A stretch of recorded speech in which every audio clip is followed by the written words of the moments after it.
జిల్లా మార్కాపురంలో వైసీపీకి గట్టి ఎదురుదెబ్బ తగిలింది. వైసీపీకి చెందిన ముఖ్య నేతలు, మాజీ AMC chairman, municipal vice chairman తో సహా ఆ పార్టీకి చెందిన 13 మంది కౌన్సిలర్లు టీడీపీలో చేరారు. రాష్ట్ర మంత్రులు గొట్టిపాటి రవికుమార్, డోల బాల వీరాంజనేయ స్వామి ఆధ్వర్యంలో వారికి పార్టీ కండువాలు కప్పి టీడీపీలోకి ఆహ్వానించారు. వీరితో పాటు 2000 మంది వైసీపీ కార్యకర్తలు టీడీపీలోకి చేరారు. కూటమి ప్రభుత్వం పాలన నచ్చి తాము టీడీపీలో చేరామన్నారు. వైసీపీ హయాంలో జగన్ వెలుగొండ ప్రాజెక్టును పూర్తిగా గాలి కొదిలేశారని మంత్రులు అన్నారు.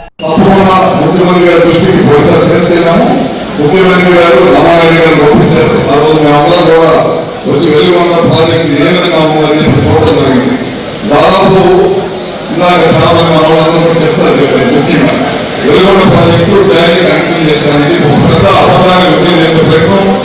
జగన్ చేసిన సంగతి మనందరం జగన్ కాదు. మేము అక్కడ వెళ్ళి చూసిన తర్వాత ఏం చేశారంటే డైరెక్ట్ అంకితం కాదు. వెలుగొండ ప్రాజెక్టు గడిచిన 5 సంవత్సరాలు ఉన్న టన్నులు కానీ లేకపోతే అక్కడ మనకి సప్లై మన మీద కేసులు పెడుతున్నారు, మమ్మల్ని తిరగలేదు. గతంలో అన్ని ఉన్నాయండి. మీరు రాజకీయాలు చేసేవాళ్ళు రోడ్డు మీద వచ్చేవాళ్ళు కాదు. ఎవరు చనిపోయిన సమాధానం వెళ్తున్నారని మేము భావించాం. నీలాగా దుర్నిర్మాణాలు చేయలేదు. దయచేసి అభివృద్ధికి సంక్షేమ